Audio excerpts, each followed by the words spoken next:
Hi there, welcome to Kneppy Invest. Time to take another look at a small cap company on the ASX that released a pretty good Appendix 4C for the June quarter.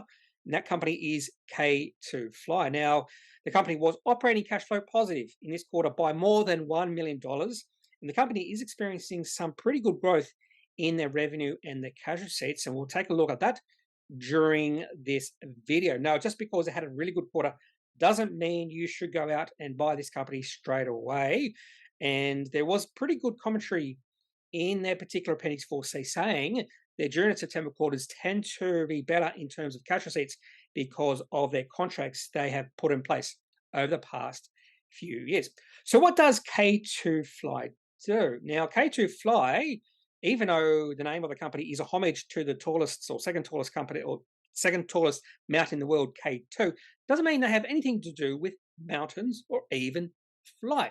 So let's have a look at what K2Fly actually does. K2Fly provide governance or ESG solutions to mining companies. And this is a global company right now with offices all around the world, or three offices, one office in Australia, one it looks like in South Africa, another one in the United States. But they do provide solutions for some of the largest mining companies in the world, including Newmont, Glencore, Rio Tinto.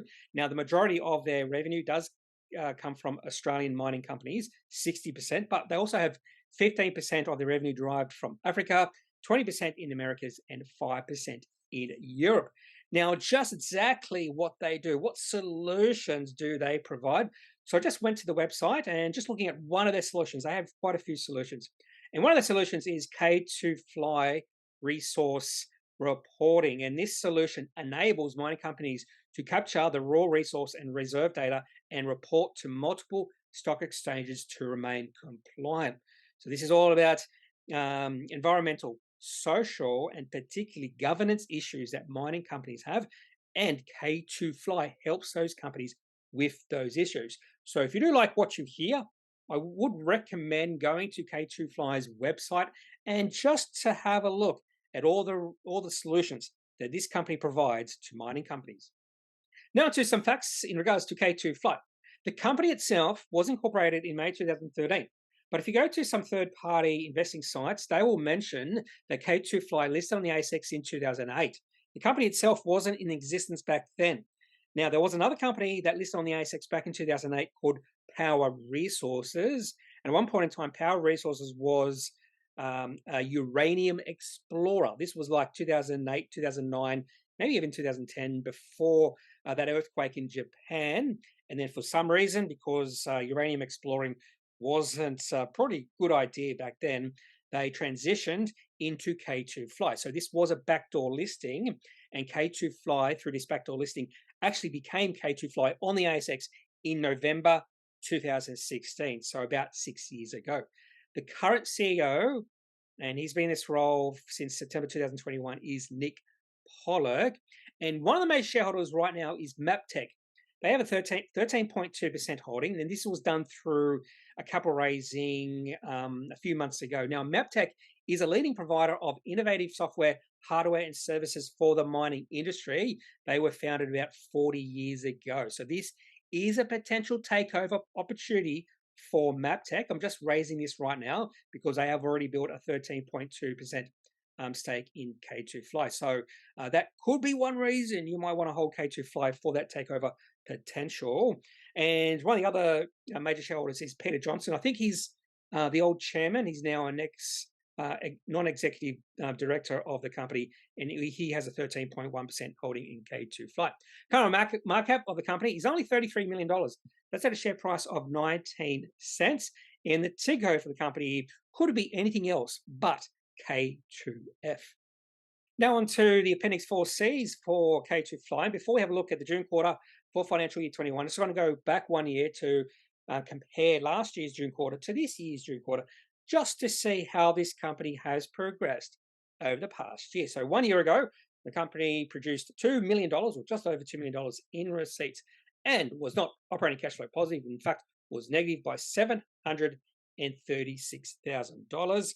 They did a capital raising during this quarter raising $7.5 million. That's why the cash on hand actually grew from 1.5 to 6.9 million. So K2Fly have done quite a few capital raisings over the past few years. So this one here, 1 year ago, and they've done another one to introduce MapTech to their shareholder registry. They also spend a little bit of money on intellectual property. All of that, probably say all of that. I'm going to say most of it, but all of that is research and development. So they capitalize that, and that's $628,000 for this quarter.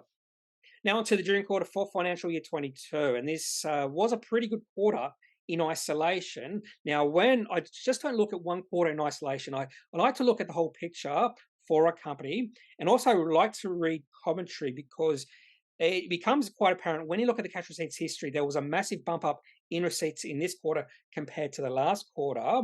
Now, in isolation, that might look good, but I want some explanation why there was a sudden jump up in receipts. Was it because of an acquisition?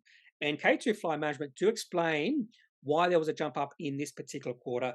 It's all about the June and September quarters tend to be best quarters when it comes to cash receipts because of contracts that have been put in place over the past few years, and those contracts, or they get the cash from those contracts during the June and September quarter. I'll talk about a little bit more about that when we look at the cash receipts history. But this was still a really good quarter for K2Fly. Receipts to customers 5.4 million, up 3.4 million from last year. So again, this is one of the reasons I like to compare quarter on quarter. So last year's June quarter to this year's June quarter, in case there is any seasonality. You can get a good picture of the trend, the increasing or decreasing trend in receipts or revenue. So receipts up 3.4 million. So that's really good. That's a massive and major tick in my book. But the next thing we have to look at is, what about spending? What about the cost? So for some companies, they increase their cost or their spending at a greater rate than the increase in receipts. So is that true for K2Fly? Product manufacturing operating costs up 200,000, staff costs up 400,000, administration costs up 700,000. So those are the major areas of spending, and it's pretty obvious that the receipts grew at a significantly greater rate than the spending from 1 year ago. Then that means the company in this quarter was operating cash flow positive to the tune of $1.7 million. So this is a really good quarter for the company. We would like to see this sort of quarter continue over the next few, but there are some caveats to be aware of. And again, intellectual property, $800,000. And they also did that capital raising, $6.2 million, introducing MapTech to the registry. And that meant the cash on hand for this quarter grew from 1.6 million to 8.3 million. Now on to the receipts history for the company. So the main thing here is I want to see growth through history. And in their commentary, they did mention the June and September quarters tend to be the best quarters. And we actually do see that here. And that's why receipts tripled from the March quarter, from 1.8 million to 5.4 million. Now, I thought maybe that could have been because of an acquisition. They did do an acquisition, but it's just because the June quarter and the September quarter tend to be the best quarters. But generally over time, receipts are growing through time. They've grown from $160,000 in the March quarter 2017 to $5.4 million in the most recent quarter, and they were operating cash flow positive in that particular quarter. So things and the business for K2Fly are moving in the right direction. Now, one thing I should have mentioned in the previous slide, but I'll just mention here, is that I really like some of the things I read in the commentary in this particular Appendix 4C. So they do mention here, and I'll quote this word for word, due to the variation in timing of quarterly invoicing, we, however, expect net operating cash flow to fluctuate on a quarterly basis, because the best quarters do tend to be the June and September quarters, over coming quarters until recurring revenues have sufficiently reached a level that net operating cash is positive on an analyzed basis. So that's what we're looking for here. Is we're looking for the full year, and we want to see the company being operating cash flow positive for the full year, not for just one quarter. So that's the one thing I'm looking for, and potentially, perhaps, that is what the market is also looking for. Because when you look at the chart, and this is the weekly chart for K2Fly, going back to 2017, we don't see much interest in this company just yet from the market. There have been some times when it looks like the market was getting interested. Way back in the start of 2018, we saw the share price go through the roof over a very short period of time, from about 8 or 7.5 cents to about 30 cents or 30 and a half cents. And also during the later period of 2020, we saw a little bit of an increased interest in the company at that point in time as well. Share price increased from about 20 cents to above 40 cents. But since our share price did reach a high, start of 2021 at 43 cents, the share price has been slipping back from about 43 cents all the way to a low of just below 15 cents. So you are seeing better value with this company right now. So even though the company is growing, even though the company did record by far their best quarter, the market is still not interested in this company. And you can be buying this company right now at much better value than just a year and a half ago. So I have put K2Fly onto my watch list. And if I continue to see some really good quarters from this company and the value or the share price is at pretty low levels, I do think this could be a very enticing buy for the long term.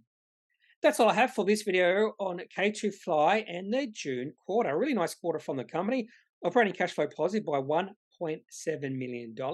Significant growth in receipts from 1 year ago.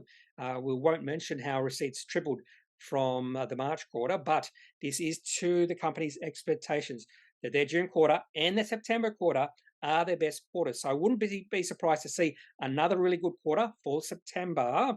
And if they do or are operating cash flow positive by a large amount, potentially they will be operating cash flow positive on an analyzed basis. And that could be the inflection point for this company. If you have any thoughts, any ideas, any questions in regards to K2Fly, leave those in the comment section of this video. Otherwise, I'm not a financial advisor. If you do need financial advice, make sure you seek out someone who is qualified and can speak to your own financial needs. That's it for this video. Have a good day. Bye.